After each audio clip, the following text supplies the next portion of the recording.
Welcome to the latest episode of 5 on the Floor on the 5 Reasons Sports Network. Thanks for joining us on your favorite podcast app. We're now on Red Circle as well as Google Podcasts, Apple Podcasts, and Spotify. Also on the 5 Reasons YouTube channel. You may be watching us there. Click like and subscribe. Also check out all of our Dolphins content, including Fins Nation, every single morning at 5 a.m. with Lewis Sung. I'm not going to give away the secret of whether he actually gets up that early. Also check out 5reasonsports.com. Spell that one out. And check out the great sponsors of the 5 Reasons Sports Network.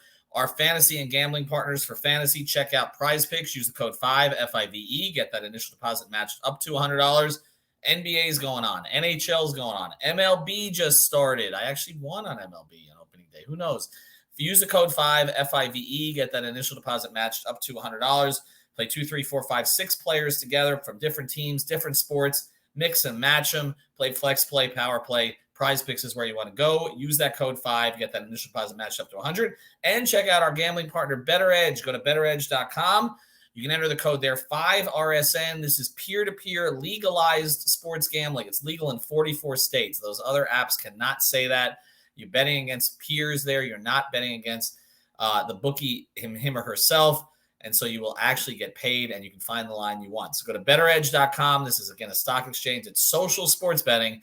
BetterEdge.com. Use the code 5RSN. Prize Picks. Use the code 5, F-I-V-E. And now today's episode. Down the Biscayne. Yikes. 5 on the floor. Ride for my dogs. Where here's the thing. You can check the score. Hustle hard, couple scars, wearing bubble frogs. Just like Butler said, you in trouble, y'all. Kept the flow playing, got it all band. Y'all seen the block, stop with one hand. And Pat we trust, it's power, have the guts. We're here to bring the heat, y'all can hang it up. Welcome to 5 on the Floor, a daily insider show on the Miami Heat and the NBA, featuring Ethan Skolnick, Greg Sylvander, and Alex Toledo, plus others from the 5 Reasons Sports Network. All right, Ethan Skolnick back here on 5 on the Floor. You can find me at Ethan J. Skolnick and 5 Reasons Sports. Here's today's floor plan. I got Greg Sylvander. You can follow him at Greg Sylvander. I've got Alex Toledo. You can follow him at Tropical Blanket. We are going to put the analysis aside a little bit in terms of the on-court product tonight, because we know a lot of you don't want to hear it. We're simply going to get into the emotion of this season as, you know, 3 people who've basically been covering this team. Alex and I in person at the arena. Greg has been obviously manning a lot of the podcasts and playback, and along with Brady, who's not here tonight, but he's been going through a lot of the same stuff. We've seen kind of Brady, by the way, it does tell you like what this season has done to people, because Brady is like the most positive, you know, kind of person, just sort of so happy to be here, this whole experience and everything. And he's beaten down at this point. Like the Deadman minutes started it, right? Like he just couldn't take Brady's it anymore. aging. He's aging before our eyes. Like he started with us at 16 and a half. He's actually 19 now, but he's going on 49 because the Deadman minutes. Now it's the Kevin Love minutes and the shot selection. The Victor Oladipo open threes. He's losing it before our eyes. I'm going to read a couple of tweets here that I put out over the last 24 hours, and then we're just going to react to this stuff based on some of the reactions we got, because I thought the reactions were interesting. I did not realize we were such a cathartic experience for some people, but also we are people that a lot of you are trying to avoid because you just simply don't want to hear about this team anymore right now. So here's a couple of tweets that I put out today. We're getting a lot of, this was actually this morning, 9:25 a.m. We're getting a lot of, we enjoy the podcast, but aren't listening lately because we don't want to hear about this team anymore. I said, we understand and promise we will pivot as soon as they're eliminated. I'm not giving you guys the benefit of hope trafficking here.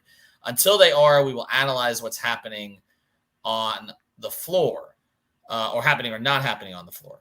And then there was another one I put out today that, or maybe it was last night, that a lot of people reacted to, and I'm scrolling down to find it, but essentially it was another kind of throw up my hands type tweet. I'm not going to curse during this, although I know a lot of you want me to. But I'm going back to last night. God, there was so much trash last night that I tweeted that I'll have to get to it. But so as we're going to the second one, here's another one.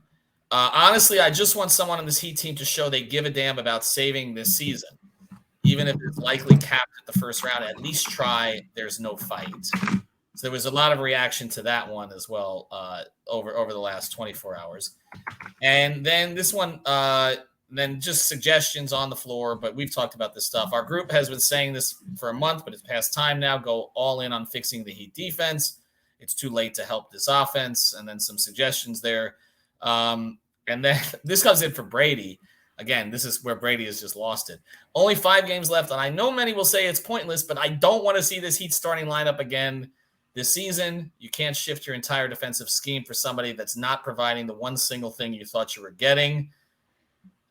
He also tweeted last night, Kevin Love and Victor Oladipo 0 for 8 from 3 and 0 for 8 from the field tonight so far. They just can't keep taking shot after shot like this. It's deflating. I felt like Brady was taking shots during this, although I know he doesn't drink and is not legally allowed to drink. But he was basically going through it last night. And then this one, for me last night, that people are reacting to, this is about 24 hours ago, Heat lose in New York. They just aren't good enough and don't care enough. I'm good with getting to the summer at this point, and it seems like they are too. That one got 784 likes, 98 retweets, 27 quote tweets. And the reactions are what you would expect. The desire to win ain't there anymore. Total revamp required in the summer. This one comes in from Nino. That was from Steven Smith. This one comes in from Nino's 8. Pretty much, I don't know what's the point of a playoff if they're not going to be in contention for anything. Others, wondering that whether Jimmy's going to want out. Others telling me they said this months ago. That we get a lot of that. This one comes in from Tyler L349. I understand and no longer blame them. Just hope it's not another sweep. Another one. This comes in from Lupo Man. I agree, but I'm pissed they're wasting Jimmy Butler.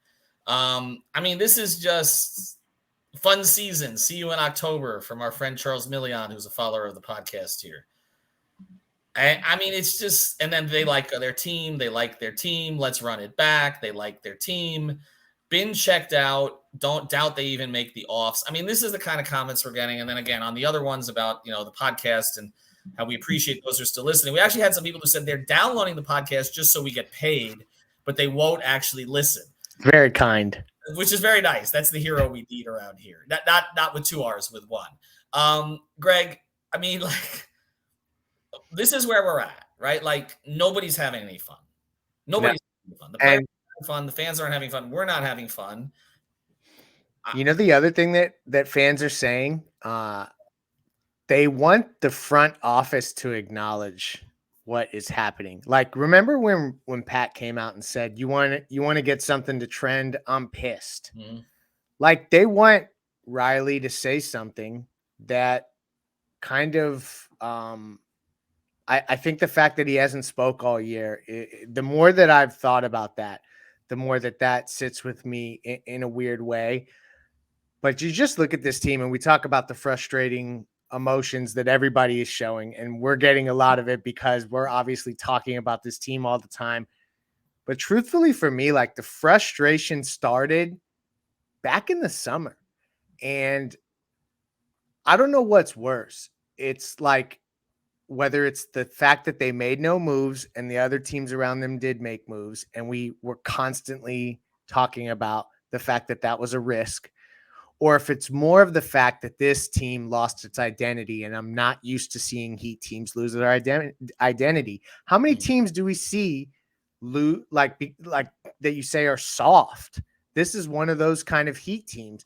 Everything PJ Tucker embodies as a player is what they're missing. And I'm not saying they should have retained PJ Tucker. I'm just saying that, like, that grit, it's gone.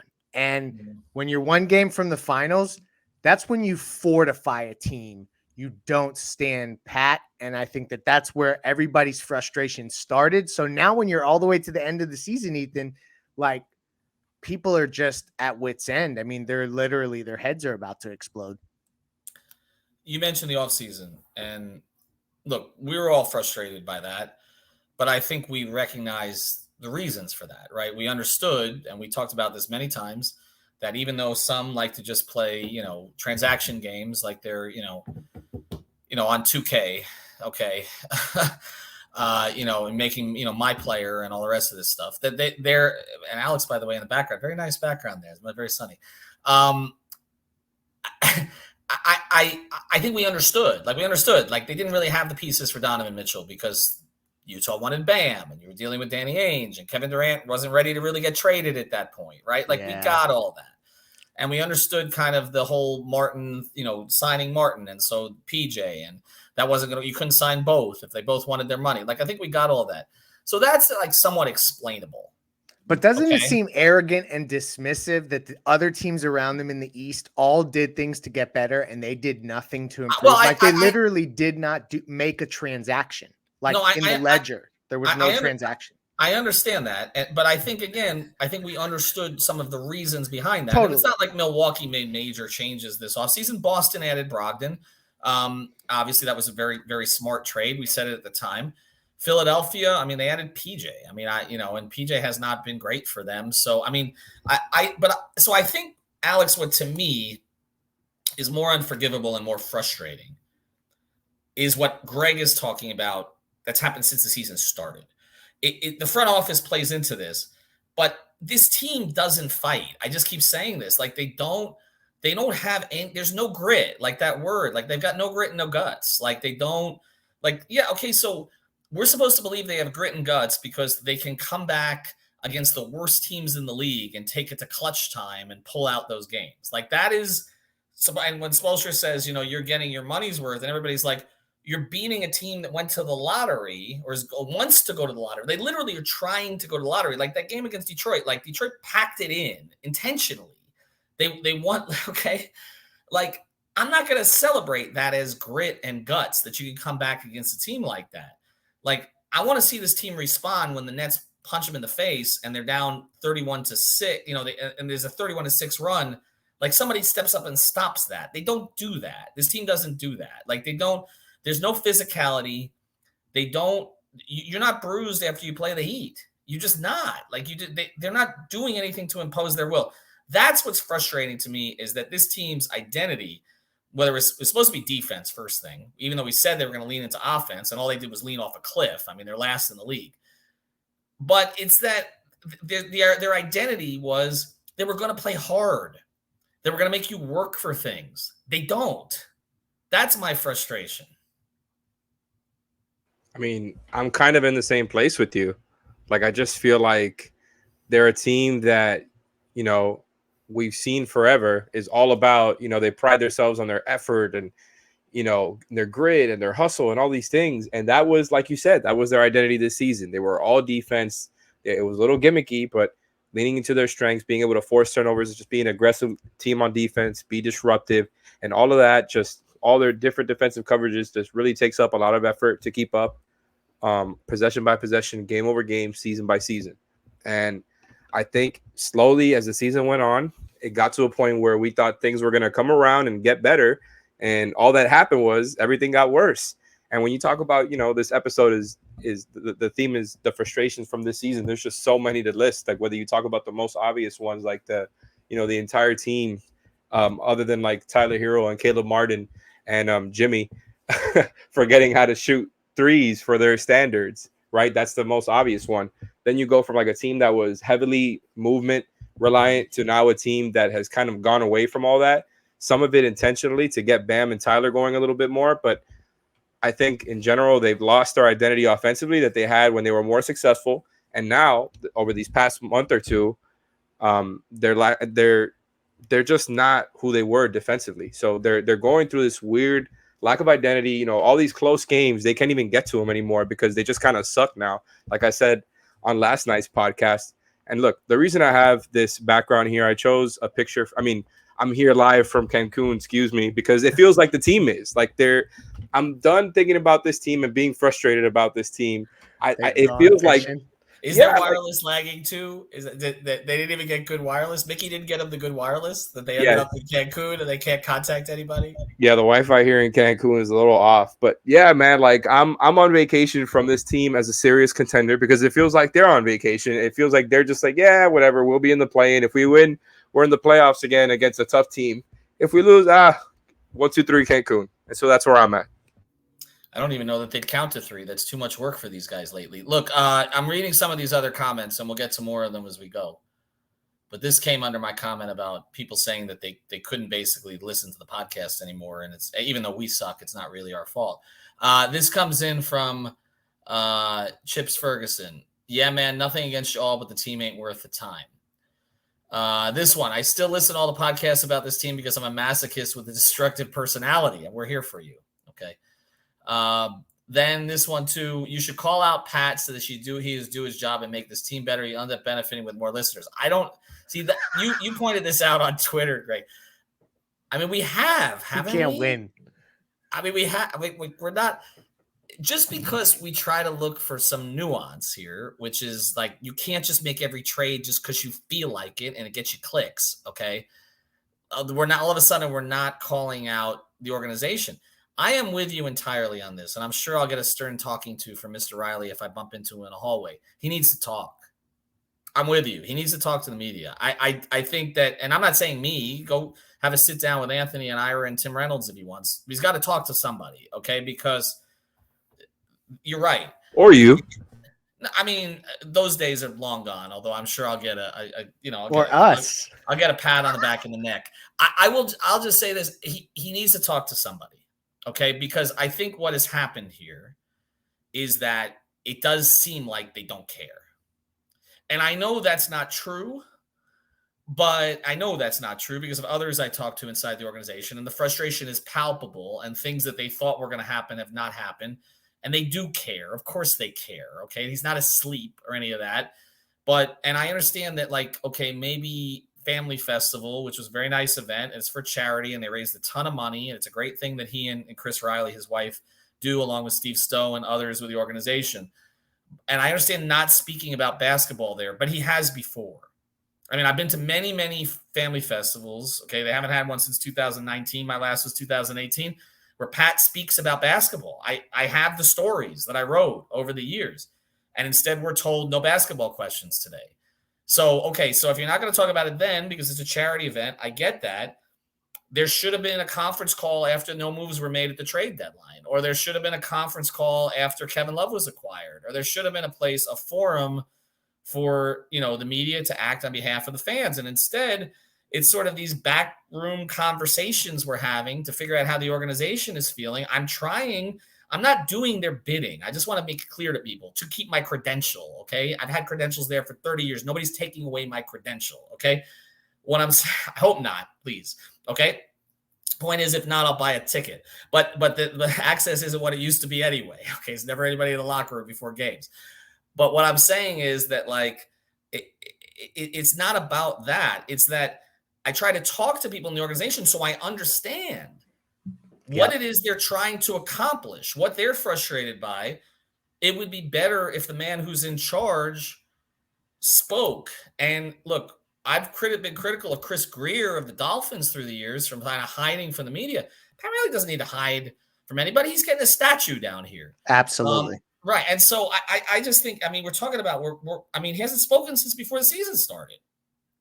And I just think at this point, I understand why he doesn't want to be pressed and have to say during the season, signing Kyle Lowry to that money was a mistake. We were pressured into doing it.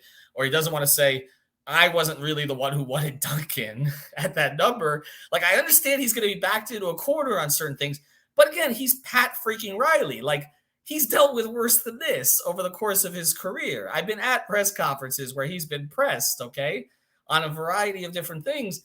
And I do think it just, at this point, gives off the notion to fans that they're all asleep, when I know that's not true.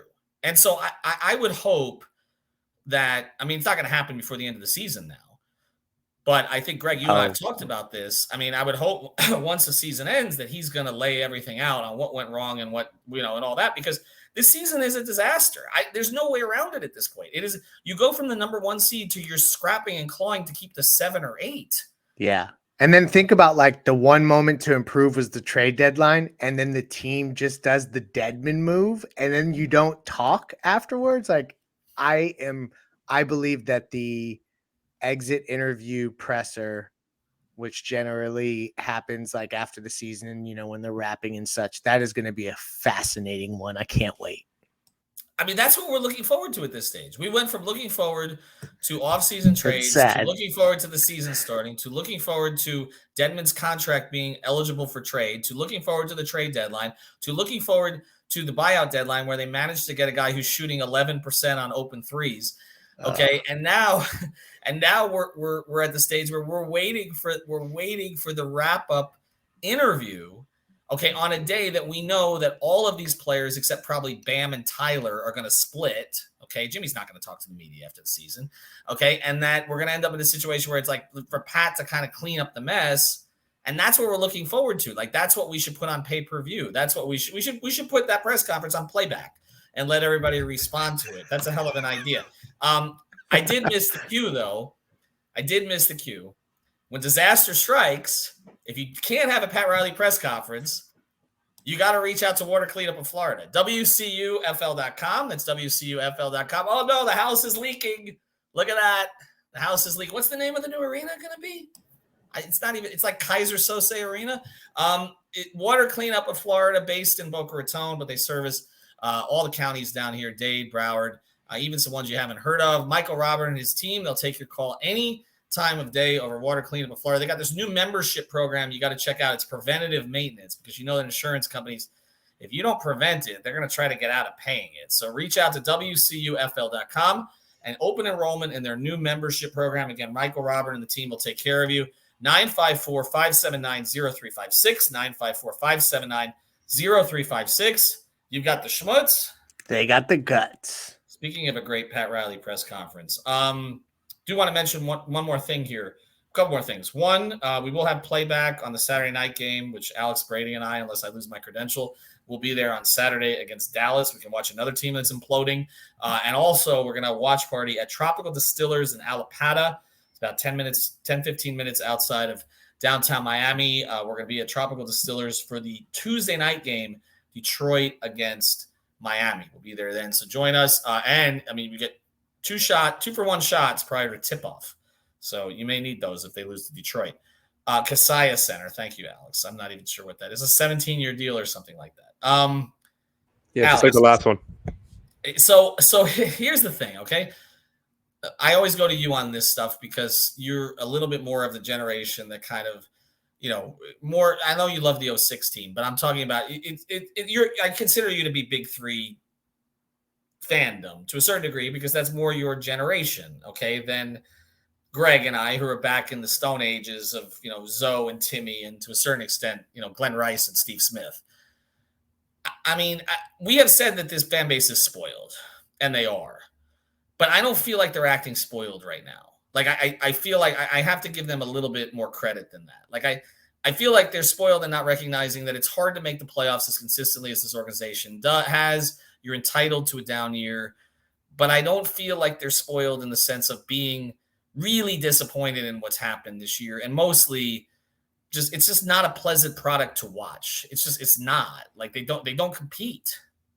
Yeah. And that's the thing now. And I failed to mention that the first time I spoke. It's just, that's the biggest thing. Cause like I harp on the identity stuff, which is already annoying enough as it is, but the not competing and, going from an already inconsistent team to now just inconsistent is like an overstatement of what they are now. Because they're on both ends of the floor.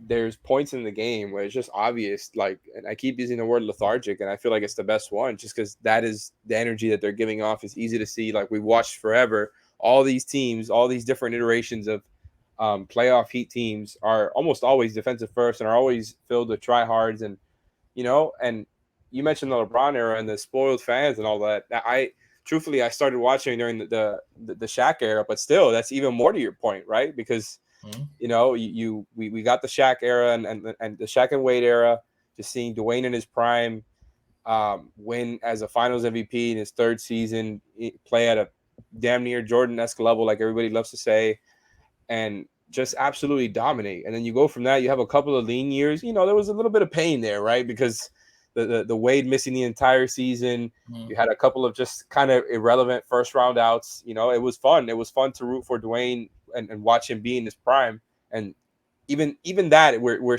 there's still a level of spoiling when it comes to that, because even the tough teams to watch, you got to watch this like top of the line, top 3 player, whatever you want to call him. He had 2 MVP caliber seasons in those lean years. So even then, it was never that bad. And it's just been superstar after superstar.